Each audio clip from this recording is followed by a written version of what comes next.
Good evening. It is August 21st. Welcome to the Finance Committee. I'd like to go ahead and start with roll call, please.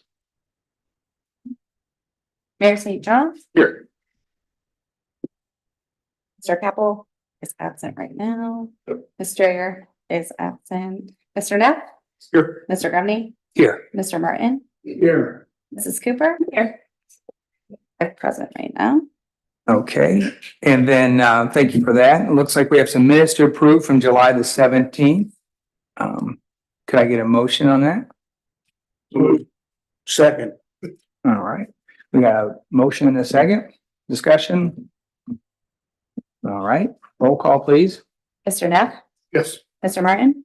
Yes. Ms. Cooper. Yes. Mr. Grumney. Yes. Mayor St. John. Yes. All right. Yes. Thank you. We got a pretty healthy agenda tonight in the Finance Committee. We got quite a few things to cover. And it looks like we are going to kick things off with Ms. Steffen in the quarterly investment review. Thank you, Mr. Grumney. Yes, in accordance with our investment policy, we are to review on a quarterly basis all of our investments. So on page 6 and 7 of your Finance Committee packet, I've included a brief summary of where we stand right now. The city's total cash and investment balance is just around $20 million. And as of the end of July, approximately 48% of that was sitting in overnight liquidity in Star Ohio and First Commonwealth Bank. And with each of the depositories that we have, I've listed the APYs and the yields. For First Commonwealth Bank, we're receiving about a 4.61 APY. For Star Ohio, it's around a 5.43 yield. And for Fifth Third Securities, where we have about half of our money, we're getting just under 5% average yield. So as you all know, we're still in a very elevated rate environment right now, and the continued strategy is to add funds to our laddered investments at Fifth Third to maximize our income on our money. As of July 31st, the duration average of the laddered investments is 0.57 years. And as mentioned, the book yield average is just under 5% at 4.99. The pie chart down there at the bottom of the page depicts the breakdown of the type of investments that we have sitting at Fifth Third. A little more than half of it is in CDs, which the government agency bonds and the CDs carry the implied backing of the U.S. Treasury. So we have very little risk there. And of course, all of our investments are in alignment with ORC 135. And just a brief economic update. The Federal Reserve held interest rates steady at the last week's meeting, but hinted that a rate cut is probably going to happen in the near future. It could be on the table in September, according to the Fed. So I'll pay close attention to that and see where we need to be directing our funds for investing to maximize our income. Happy to answer any questions on the investments. Oh, before that, I apologize. I did also include the holdings report for Fifth Third, which details all of the types of investments that we have with the coupon rate, final maturity, original cost, market value, and duration, and the yield. So it's a lot of information, and you can kind of look to see when our investments are coming due, so we can see when we're ready to reinvest those funds and the yield on those as well. Thank you. Any questions for Ms. Steffen on the investments report? Okay, well, thank you very much. I appreciate it. Next on the agenda is something the mayor actually brought up a few weeks ago, and that is the topic of with all the construction going on, we have here in Sunbury and all the subcontractors that are obviously part of the building process. It was a question as whether or not we're doing our due diligence as far as collecting taxes on that work. So I think Ms. Steffen, I don't know if you have some information on that and what we're doing or not doing and what we should be doing. Yes, I do. I spoke with our new planning director, Carla, and she had shared some insights with me on what they did up at Arlington while she was there. they have it included in their agreement with the contractor that it's stipulated that the contractor's responsibility is to pay the 1% municipal tax to Rita. And it's also part of their pre-construction meeting. So I also have an example of their pre-construction meeting agenda, which includes discussing the income tax and how to go about making sure that is getting remitted properly. And also it discusses prevailing wage and how to make sure that those payroll statements are accurately being sent to the proper person here at the city. So I think with just a few minor changes to the way we do things, one, I spoke with Mr. Hennessy and he agrees that I should be included in some of these meetings going forward so that the information is getting across to the contractors before they start projects so that they are aware of what's expected. So for clarification, will this be something on a going forward basis then with any new contracts with builders and their subcontractors? It'd be 1% due on each subcontractor towards Rita. Exactly. Okay. Mhm. Okay. Yeah, so like I said, it's a simple change in our process that I think will definitely cover a gap that we were missing. This might be a dumb question, but is this something that the contractors say knew about but just didn't say anything? Or, I mean, just It could laid be. low? Okay. And to be fair, I haven't done any research to see if, well, I have done some research, but not on an ongoing basis to see whether the contractors that we have in Sunbury are remitting their tax.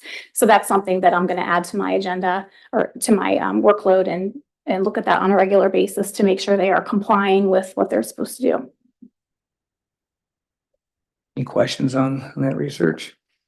So have we missed the boat on Rolling Hills, Price Ponds, Romanelli, and Hughes Apartments, Eagle Creek?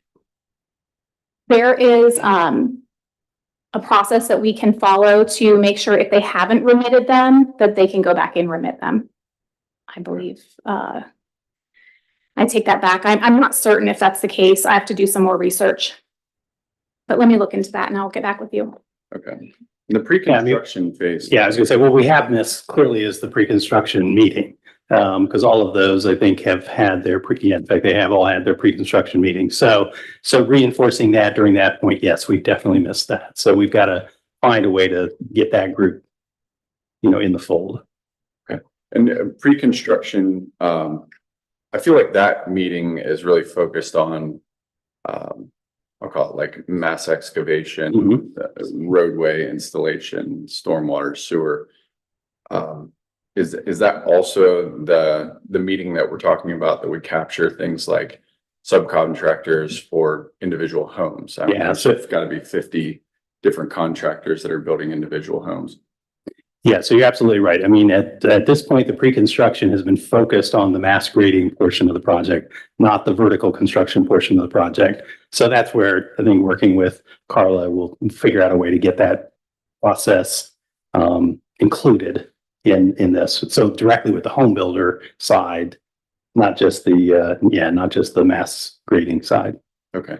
And then last question. So many of these projects are developed in phases, like large phases. So will there be more pre-construction touch points? Eagle Creek has 1 phase approved. Price Ponds, I think, has 2 or 3 out of 6 or 7. Romanelli is probably already passed, but are there other opportunities with those large scale developments I mentioned that we can potentially capture this requirement for the developer? Great question. Okay. I don't know. Let me work through that a little bit with Dana and Carla. Thank you. Thank you. Any other questions on the tax withholding for subcontractors? Okay, thanks again. That moves us to the 2025 draft budget review. Ms. Stefan, I'm assuming that's you also, so we'll jump right into that. As a supplemental part of your packet, I placed on your desks a copy of the draft 2025 budget. It looks like this. The front page is the consolidated budget overview. Behind that, we have the budgeted estimated revenues by fund. And behind that, the budgeted appropriation line item details. So this being an initial draft, I will be happy to answer any questions after I go through this. However, I want to preface that with, these are a lot of numbers that I've gone through in the past week and a half. And if I don't have the answer on the top of my head, I will have to say, let me get back to you on that. So, starting with the consolidated budget overview, we have all of our funds listed there on the left and our 2024 beginning balance with our budgeted revenues and expenses, anticipated carryover, and our expected balance as of 12/31/2024. With all of the funds combined, we have an expected balance of $33,882,386. Those are with all of our funds combined. You can find that number there. Then in 2025, we've got anticipated revenues in total of $18,755,200 and appropriations totaling $34,855,330, giving us a total projected balance as of 12/31/25 of $17,782,256. So I will go through the revenues for you and hit some of the highlighted items that are of most importance. Ms. Dunn, can I ask a question real quick before and this is probably staying right out in front of my face, but so our expected end balance as of the end of this calendar year is 33 million. And at the end of next calendar year, in 2025, it's 17 million. Yes. What's the dramatic difference there? What am I, We're looking at the appropriations being the major driver there. The appropriations for 2025 of 34 million. A third of that, or even more than a third of that, is the wastewater treatment plant. gotcha. Yep. Okay. Exactly. In fact, that probably attributes to, if you look at fiscal year 2024, there's $15 million coming in at the end of the year. That's when we anticipate going to the OPW or the Ohio EPA and get approved for our loan for the wastewater treatment plant. So you see it coming in. It probably doesn't go out completely in 2025, but I think for just conservative purposes, you're showing it that way. So the expected balance at the end of 2024, for lack of better terms, is somewhat inflated because we're just holding what we're going to use for that expansion project in 2025, which drops it down. Correct. Okay. All right. Sorry. Thank you. Nope, that's fine. A lot of the budgeting process is kind of balancing some funds from current year and estimating what we expect to not spend and then carrying that over. So there's a lot of juggling from one bucket to another within the same fund. If that makes sense. May I ask a question just so, because piecing these little spots together. If you look at, let me go way back over here, Parks and Recreation Fund for 2025. It says 28240, 126,000, 28240, 265. And then it says $50,000. Well, if you subtract 265 from 28240, that leaves you with the 1740. What's that about that 50,000 in the middle of that? That's a great question. The transfer column is not being added in. It's simply to show the ins and the outs and to make sure my transfers equal zero. That 50,000 is included in the 265,000. Oh, all right. Same thing with the other transfer items in that column. That number is included in the appropriations. Okay, thank you very much. Yes, great question. Okay, moving on to the revenues. So this is the page we're on. It looks like this with the green on the left-hand side, it being general fund. Starting with the general fund, which is where the majority of our income tax money, all of our income tax money goes. We have expected property tax for real estate of 700,000, and that comes straight from the county from their estimate.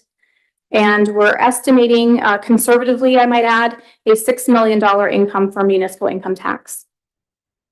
That's about 18 or 20% higher than this year, that what we budgeted for 2024, just because our budget has been considerably we've collected a lot more than we budgeted. So I'm expecting more than 6 million in income tax, but we're just going to budget it at 6 million to be conservative. other items of note in the general fund there, down in the state grants or aid, 1.32 million. This is a combination of 500,000 for the J.R. Smith Park matching grant, 300,000 estimate for the OPWC street project, and 520,000 for something else. I think that's the Walnut Street Is that what it's- grant. Yep. I think that's what. that Hazard is. mitigation. Hazard mitigation, yep. Yes, okay, yes, it's hazard mitigation. Okay, so all that money is in that state grants or aid line there. Do we normally have a gasoline tax in there and I see nothing in there now. Is that, I lump the gas tax in, it goes to the street funds, so it's not included in the general fund at all. Yes. okay.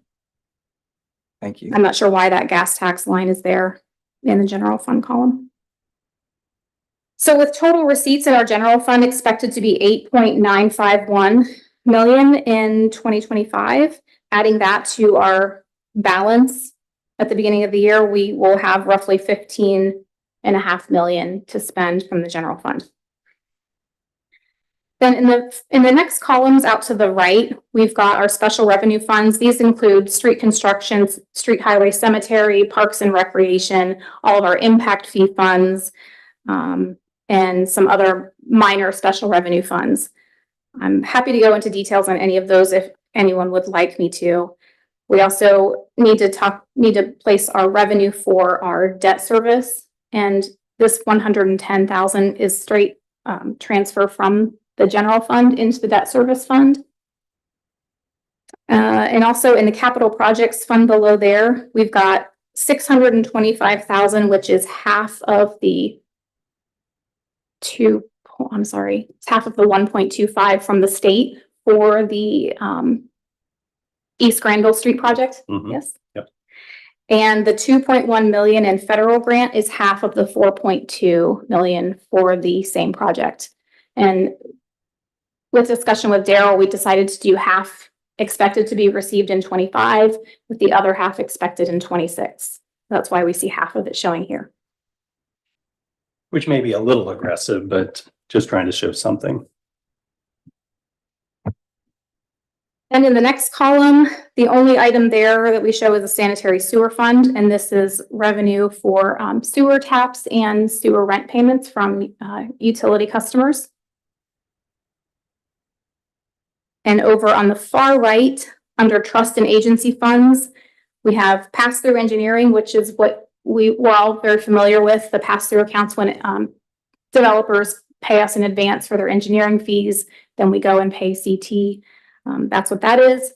And you'll see something new, the Mayor's Court Fund, which if you recall, part of our audit, we're now starting to segregate an agency fund for Mayor's Court. So that's what that is.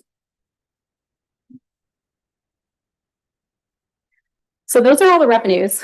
Any questions on that before we move on to the expenses?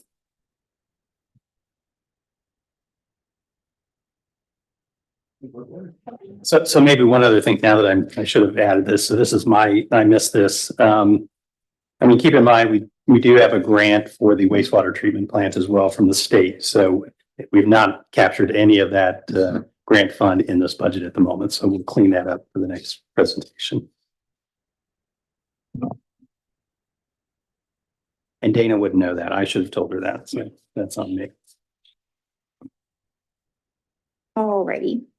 Okay, the next section in your supplemental packet looks like this. It's a portrait, and it's 5 pages of budgeted appropriations by fund, by department. There's a lot of lines in here, and I tried to condense it as much as I could, but there's just a lot of details to go through. So I'll just, again, go through a high level. And actually, I'd like to back up and start with the capital projects so that we can maybe answer some of your larger questions that you might have before we go into all of the operating expenses. So if you could turn to page 5 of 5. And I'm specifically looking at the The bottom half of the page, capital outlay. It's Fund 701, and the total amount in 2025 is 1.985 million. Do you all see that? Mhm. Right in this section here. Okay, so with that, looks like we have appropriated $100,000 for the capital outlay for new facility furnishings at the police department. We've also added or kept in $100,000 for the municipal building extra furnishings as well. That's not in this section, but it's in the impact fees in a different fund. So we have also appropriated for lower level improvements at the admin building of $300,000. That's getting the ceiling finished and some finishing touches on the basement there. As we're growing, we're finding that we need more space. Also budgeting for a maintenance van. This is for the street department. And also some town hall plumbing repairs. I've budgeted for that. In the street department there, we have capital outlay city vehicle, 40,000 for a city vehicle, 800,000 for capital outlay for the East Granville Street project. That's the city's portion of what the city will need to pay. And again, we may not pay that in 2025, but it's budgeted there just in case. We're also budgeting 500,000 for the streetscapes, the old garage and parking lot. You'll notice that it's a duplicate of what was budgeted in 2024. We have not spent any of that money, and I expect that we will not spend it until 2025, so it's appropriated again. And then a vacuum trailer is something that was requested by Jacob, and also some money for some storm line repairs there. I ask what a vacuum trailer does. Does anybody know what a I don't vacuum? know. I'm assuming it's a trailer. So that this is a vacuums. smaller version of what the what the wastewater treatment plant has. They've got a VACCon truck is what I think they call it. So it both vacs and it jets as well. Okay. So, they use both of those trucks. The smaller truck for basically the collection system, and the larger truck they use actually at the plant for the clarifiers, I think, to clean those out monthly. So this is just a very small version. It's a trailer and it's meant to basically be used to jet the storm lines so that the service team's got something to be able to do that. I mean, Cindy, you may recall the flooding issues that we had, over in your neighborhood earlier this year. We just ultimately there was something clogged in there. We jetted it, couldn't get it. Ultimately, it requires some additional work to get there. But the idea is to just create more of a maintenance program around jetting these old stormwater lines. Thank you. So, Okay. Question, is Yeah. $500,000 enough to finish the parking lot? no, I just left that. I indicated to Dana, let's put that in there. Our preliminary budget, I think, is from our engineer's estimate, has it around $700,000. We haven't really started to pursue grants around that. So, I mean, we certainly could show this higher if you wanted to do that. But I think we'd also talked maybe about just, doing some final engineering, which they're still, I think, working on. We could certainly do some value engineering, maybe kind of pull that back a little bit, put it out on the street, figure out what the cost is, and then come back for an adjustment. And like I said, the other alternative is we more actively seek some grants. We just haven't done that yet. So. And another option could potentially be utilizing TIF funds from the Romanelli. Yeah, funds. sure. All right, thank you. Okay, now, if you would like to turn back to page 1 of the budgeted appropriations, I can go through the general fund and go through it by department. Starting at the top, we have police. And I have budgeted 3.5 million in the police department. That's up about 615,000 from the 2024 budget. And the primary drivers of that change is due to wages in police and benefits as well. We're not appropriating for any additional police officers. However, we have 2 SROs this year, and last year in 2024, I only budgeted for half of 1 SRO, which, as you know, the city receives reimbursement from the school for half of their salary. We do have to show that as a full expense and the revenue as a separate revenue. So last year, I only budgeted half of that one SRO's salary.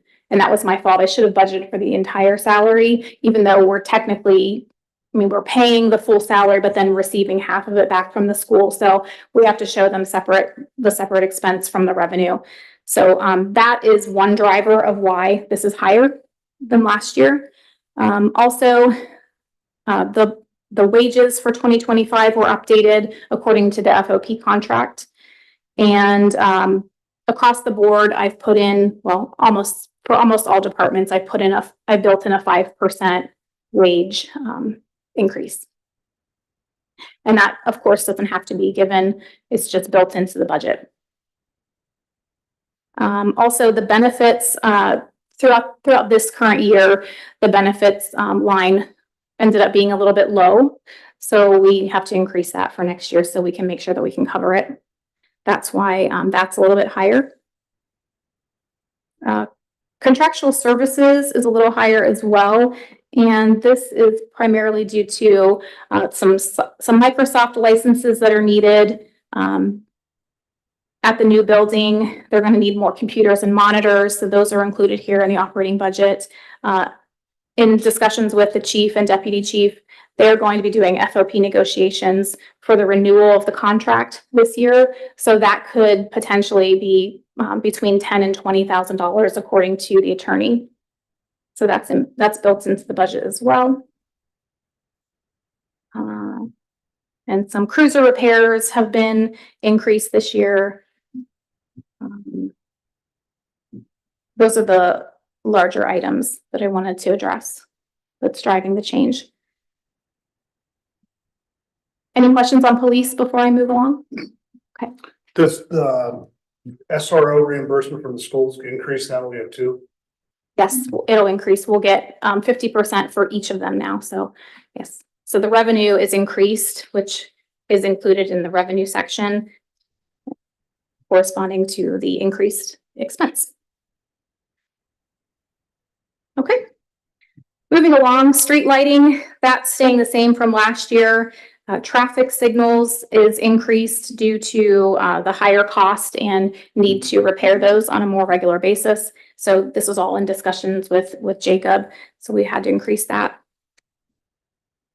Now we have the planning and zoning section in Department 403. And you'll see a significant increase here, partly because of our new planning team that we are now budgeting for in 2025. Benefits are increasing as well.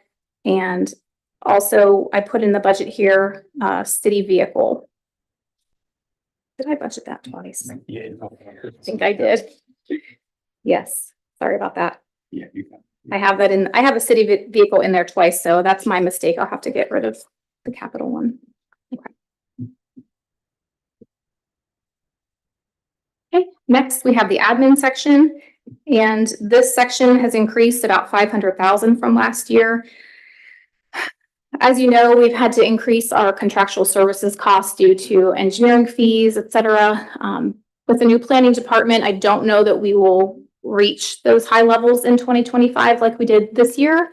But I did build up that line item just in case. I think we need to go in the opposite direction. And I can put it down. I just know legal fees are also, I mean, we've been contracting with Squire Patton Boggs and you know, with all the NCAs that we're getting, those costs have gone up as well. But to your point, engineering should go down. So I can adjust that number down. The Rita retainer did go up. I did increase that based on our expected revenues. That's what we pay Rita to collect for us. Yes.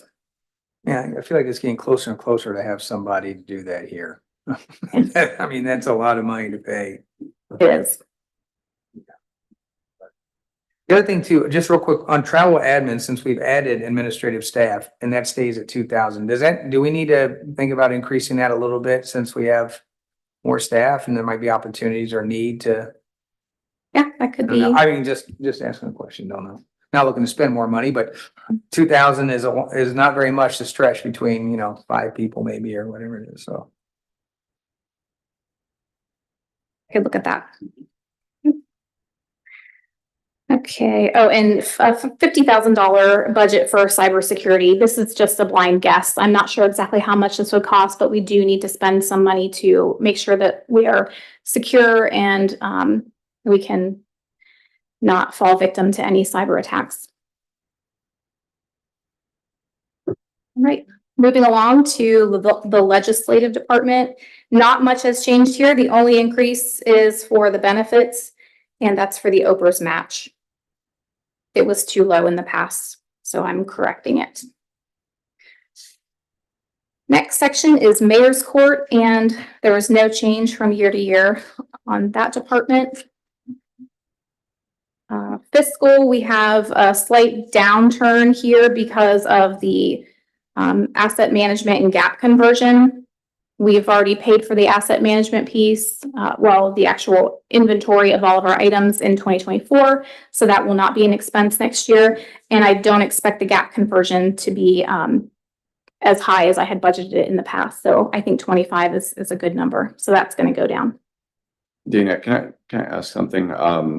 For Mayor's Court, can I ask that you and the deputy chief work together to do an analysis of Mayor's Court? The expense primarily comes out of the police department. But we have, virtually full-time employees allocated to Mayor's Court. I'd like to be able to just understand, yes, it's a great service for the community. It's more efficient. But I also want to know, okay, are we subsidizing Mayor's Court significantly? I can look at Through that. fixed cost and payroll and technology and equipment. Thank you. Okay. Department 605 is next, land and buildings.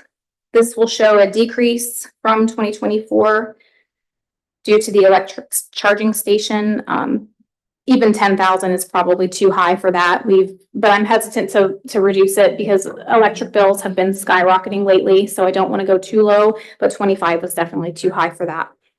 Everything else has remained the same. Department 607 and the auditors and treasurers fees, that's going to remain the same. No changes there. And then in the street department, we've got an increase of 945,000. And this is almost, half of that is due to putting a 100% of the street maintenance cost of $1 million in this fund, as opposed to in 2024, we had half of it in this fund and half of it in a street fund, Fund 201. So that's driving the change. Also wages for the street department, because we are increasing, I think we have added one position to that department. And I've also increased I won't say that. The wage structure, I think, needs to be maybe looked at to see if it is in line with where we need to be. So there's some buffer in there for that as well.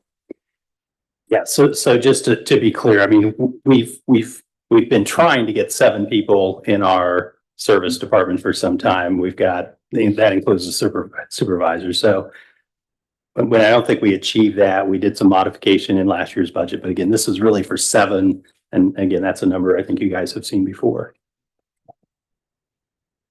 There's a few other increases in this department as well. Looking at the contractual services, I've increased that primarily due to some engineering. However, we may not be spending that. So I'll revisit that number.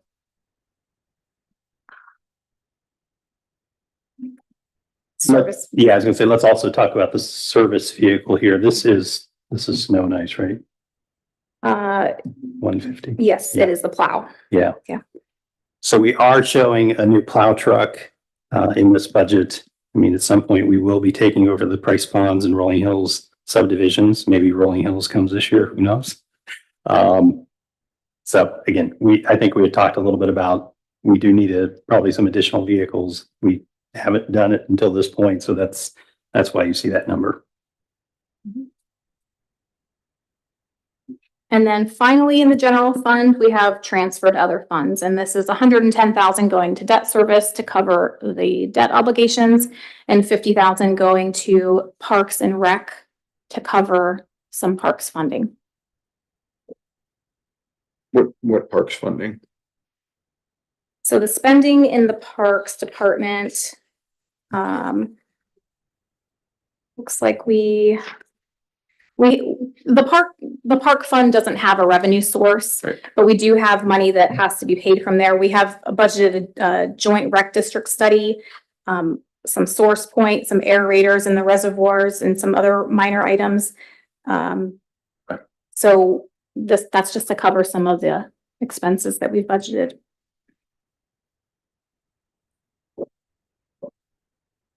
That's the general fund. So, if there aren't any other questions, I can move on. Some of these funds aren't too significant, and in the interest of time, I would skip over some of them if that's okay. Let's use your discretion, what you think is important Okay, highlights. okay. Let's see, in the street fund, I don't think there's much to discuss. The state highway fund shows no increase. Then we have the impact fees for police. We've just got some, a new cruiser potentially budgeted there for $80,000. Myself and the deputy chief are discussing on Monday, some lease options and seeing if those are viable choices for the city as opposed to purchasing. So, this $80,000 is budgeted for a new cruiser. So, this may change.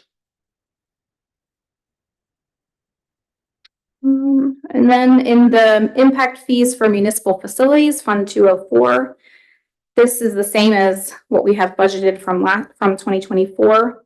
We've got some debt service paid from the municipal facilities from the bond that we've done. Debt service is being paid out of that fund. And also facilities, furniture and equipment for the new admin buildings is also budgeted. It's the same that was budgeted this year, but what we don't spend this year will be budgeted into 2025. We haven't spent any of the equipment budget for 150. Some of the furniture budget's been spent. All right, Mayor's Court computer, I'll skip that. TIF, nothing really of note till we get down to, let's go down to the COVID-19 fund. We just have the same budget for the J.R. Smith Park. It's at the bottom of page 3. We have the same budget for the J.R. Smith Park. Since none of that has been spent in 24, we're just wrapping that into 25. And we see a reduction there of 150 due to the Big Walnut Intermediate School Trail that was paid this year. That 150 was budgeted for. We're going to talk about J.R. Smith Park next, right? Mhm. Okay, thank you. All right. Looking at the cemetery fund, Fund 301. I'll talk briefly about this one. We are looking to increase, Jacob wants a wheel loader to attach for cemetery services. That's about 20 or 15,000. So that's included there. We also need to repair the niche wall and add a guardrail. We're looking at repairing the memorial building, and that's budgeted anywhere between 40 and 100,000 based on the estimates that Jacob received. We did receive a significant payment from the Drugan Fund, which was on top of what we normally receive from the Drugan Fund. So I thought it might be a good idea to use those monies to help pay for the building repairs. So that's budgeted in there at the high end of 100,000. Okay. Then down in Parks and Rec, we have just some funding for some source point programs, aerators and fallen heroes and handrails. We also are still looking to do the JRD study for 50,000. That's the same as what was budgeted this year. And for capital for parks, I believe that's J.R. Smith. All right, water fund has nothing to speak of, and then sewer fund is next. Sewer fund, in total, we're increasing that by about $7.8 million, and that is all due to the plant expansion.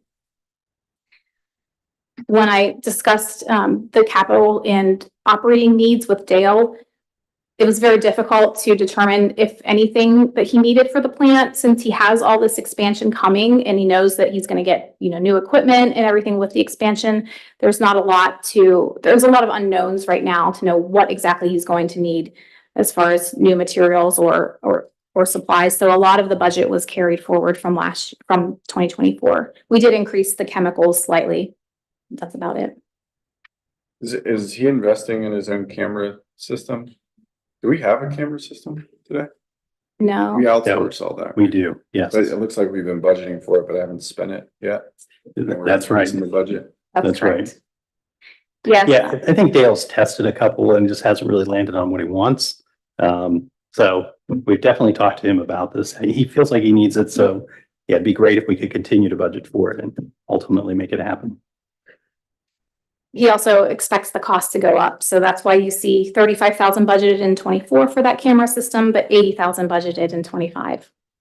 I feel like this is kind of like the drone, like we all thought it was nifty and like the technology was cool and it's been much more practical. And I mean, in the drones cases, like saved lives and done all these amazing things. I feel like this will be maybe a little bit lower end version of that, you know what I mean? But it'll just allow him so much more flexibility and as opposed to having to call and wait on somebody. Yeah. When we have issues. Absolutely. So that's the sewer fund. Then we have the bond retirement fund, nothing to speak of there. That's just straight from the amortization schedules that I have for all of our debt. And then capital, which we've discussed at the beginning, and pass through and mayor's court are the last two funds there. So nothing much to speak of. So again, very preliminary. This is very much a draft. I do expect a lot of these numbers to change. So next time we meet, we'll see this again and we'll see some changes. Thank you for the thorough review of the draft. This kind of reminds me of the feeling when I review like my son's budget. Like it just makes me feel not that comfortable, but I know there's a lot of refinement that could be done. But honestly, thank you for getting it to us early. Yeah, This is thank you. great. Yeah, Great work, Dana. thank you. Thank you. Okay, so next I think we have Daryl. I'd probably hand off to you on J.R. Smith Park. I know Ms. Cooper brought up some funding questions, I believe, and we have it here today to talk a little bit about that and where we're headed. Cindy, did you want to start with anything in particular or just want me to kind of give a sense of where we are? No, you can just start. Okay, so I pulled the estimates that we've got on J.R. Smith Park. As you know, we've budgeted for roughly a little over $500,000, the balance of what's in the COVID fund, matching that then with the DNR, if I'm saying that correctly, DNR source, another 500,000. So we got about $1 million. When I go back and look at the engineering estimates for phase one, the probable estimate, engineer's estimate is somewhere around $2 million. And so we were having a little bit of conversation about, okay, how do we proceed with design and what is it that we're going to be able to fund? So, at this point, we don't know kind of how to skinny that down to get within the $1 million. Certainly we could, do some additional, seek some additional grants, obviously. There is this $150,000 that's shown in the budget that Dana is showing that was part of maybe when you think about in last year's parks program really would have gone to the reservoir park for the improvements over there. So, you could argue that maybe we could apply that toward J.R. Smith Park and be able to do a little bit more than just $1 million. So I think the other thing we talked about is, okay, have we gotten to the point where, do we want to commit more resources to the park in order to kind of get more out of phase one? It might still be a little bit early for us to really know, again, what phase one's pricing is going to be until after the geotechnical work has been done and the preliminary engineering has been done on that. So the overall cost for the complete program at J.R. Smith Park is estimated about $3 million, just a little over $3 million. So just to recap on that, so it's estimated $3 million. We currently have solid $1 million yes, to go towards that. So right. we need to have further conversations about what does the phase in look like? What's the priority? Is there, and I think it's something I asked Cindy, and I don't know the answer to this or even if this, but as we looked at development, even light industrial development potentially in our new zoned area, is there any way to include any type of tie into a park through them as far as part of negotiations? Does it make any sense, like donations or any of those funds for those entities coming into Sunbury to help fund the park? Is that a possibility, or, you know, John Grumney comes to the park, you know? I think I'd be a little careful about that. Yeah, But having said that, we did, one of the things we had talked a little bit about. I mean, I'm not saying strong arm, I'm just No, saying, no, is no, there anything in like in our fees or in our, Their impact fees. I mean, we do have the impact fees, Right, right? In right. fact, I was just trying to read, and can you find that real quickly, what the balance is in the impact fees? I mean, this would be a, you know, a net addition to our park system. It's gonna be So 250 grand at the end of the year. Is that what it- Impact okay. fees balance. Yeah. Yeah. I think the estimate for next year is very conservative too, in terms Yeah. of like what the revenues are. I guess, I think we're gonna end up at the end of next year probably with, well, shows us spending money next year. I don't know what that's allocated for, but it's, I mean, it's probably gonna be $350,000, $400,000 that we're gonna have in the fund next year.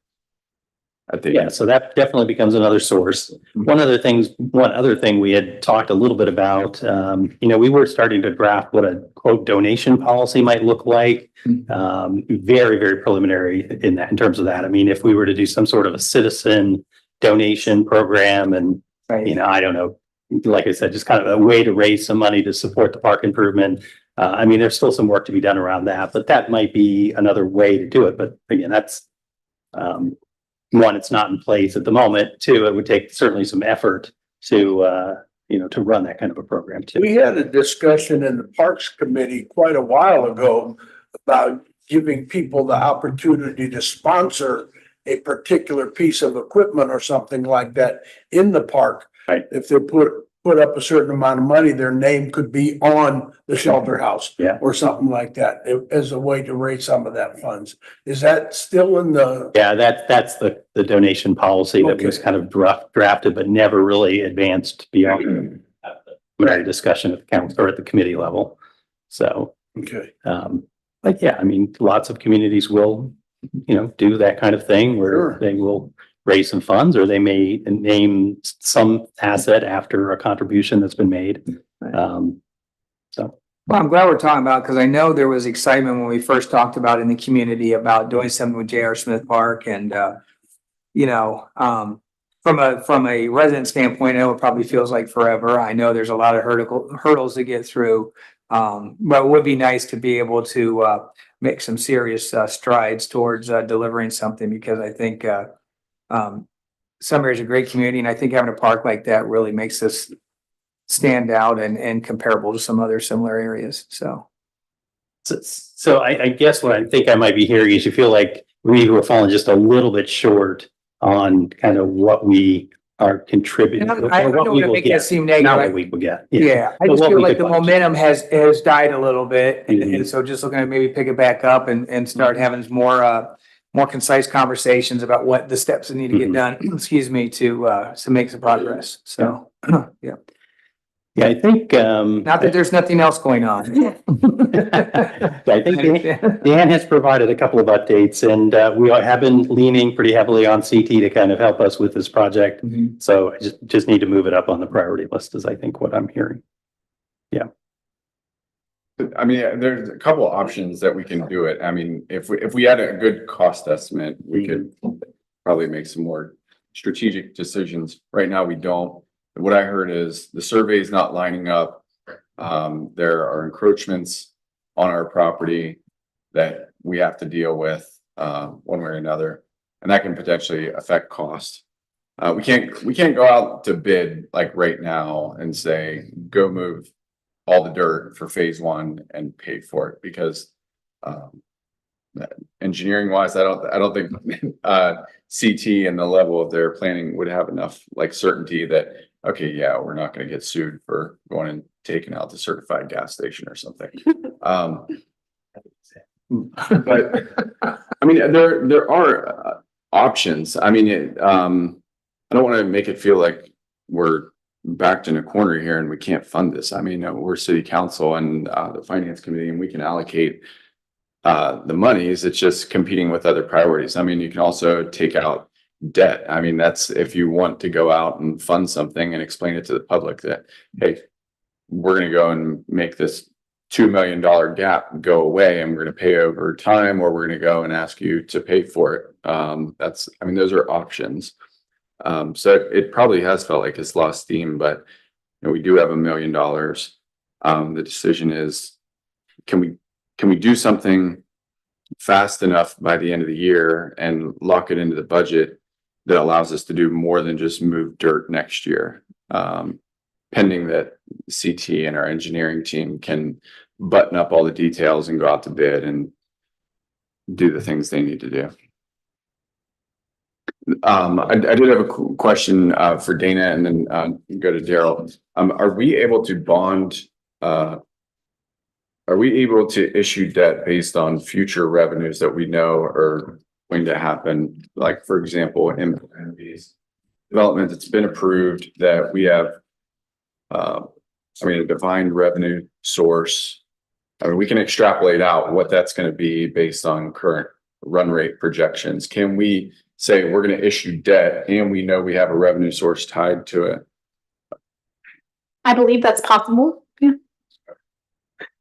I think that may be. You're suggesting something other than general obligation debt. You're talking about, again, maybe if we could see a stream of revenue coming from the impact fee as okay, yeah. Let us do that. Some research on that. Yeah.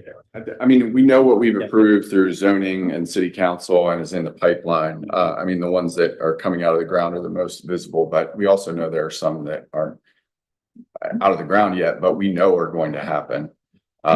There's a certain dollar amount of impact fee that goes to parks and recreation based on every house or apartment or condo that comes out of the ground. Can we forecast out what that looks like when fully built out? Because I feel like you could issue debt on the front end. In other words, like in me and you terms, take out a loan and say, this is going to be paid off based on this revenue source. Yep. Yeah, I believe that's called revenue bonds. Okay. Thank you. Okay, so I know we're up against the clock here and we've got 3 more things to get through. So we can jump to the Little Walnut Creek Interceptor. Yeah, so just quickly on this, we've been talking about Little Walnut Creek Interceptor, the expansion or the extension of that trunk line from where it terminates at the moment, which is at the Price Ponds intersection there at Golf Course Road and Cheshire Road. The task order that you have in front of you is basically to authorize CT to go ahead and do the borings to test the soil and determine really what they need to do in terms of the final design on that. So it's $35,000-ish to do that. I don't have it as an action item today. I did just want to at least introduce it and bring it to the council meeting at the next meeting. Assuming that you're kind of comfortable with us continuing down this path, it certainly has been, I think some priority work for the city, and this needs to happen to kind of move to the next level. So unless there are any objections, again, that's my plan is to get it now on a council agenda for some action. Anybody have a problem with it being on next council agenda? Okay. So Great, thank you. Yep. And then Well, real quick, how invasive is the boring? Just curiosity. Well, How invasive is the boring process? It's 30 feet deep. yeah, Pretty basic. Large. Large boring machines that will be near the active maintenance track associated. It's not so impactful to the pavement, but it will impact the traffic. It's not like Oak Island big, if you watch it. I mean, these are like, it's like a sonic drill that's about this big, but the rig's big. Okay, I think that brings us to the year-to-date comparison reports and maybe just ask highlights if there's anything that stands out, Ms. Steffen, that you think is worth mentioning. Yeah, you've all seen these reports many times before. This is just updated through July 31st. We are collecting very, very nicely, and everything is above what all of our funds are collecting above what we expected for the most part. So there's not much to discuss there. As far as the expense goes, same, our engineering and legal are just through the roof as always. So, that's an item. Did you say legal is through the roof? Legal and. Yeah, legal I and- wanted to, I know engineering is, Dan. But I wanted to mention something on legal, something that we're building into development agreements. Especially when we're doing proactive legal work, you mentioned NCAs, is tracking those costs, tying them to like project codes, and will be reimbursable over time. So future councils will thank us when they have a revenue stream that's paying back what we're paying for and budgeting for now. Great. Always happy about that. Think we won? Freshman, seventh grade. Okay, all right. So go on for 4 or 5 minutes. I don't have anything else high level to discuss there. And the last thing on the agenda is just the typical reconciliation. So you have the checks in front of you that you feel free to review those and ask me any questions. Otherwise, that's all I have. Any questions for Ms. Stefan? On the revenue side with the sewer billing, I know we've talked a little bit about that. On new homes and making sure they're getting into the system in a timely fashion. How's that? Is there any update with that? I have to check with Cynthia and see where we are on that. I will get with her and let you know. All right, any other questions before we adjourn? Final score. Motion to adjourn. I'll second. Mrs. Cooper? All right, roll call, please. Thank you. Mayor St. John, Yes. Mrs. Cooper, Yes. Mr. Martin, Yes. Mr. Grumney, Yes. Mr. Neff, Yes. 5 yeas, we are adjourned.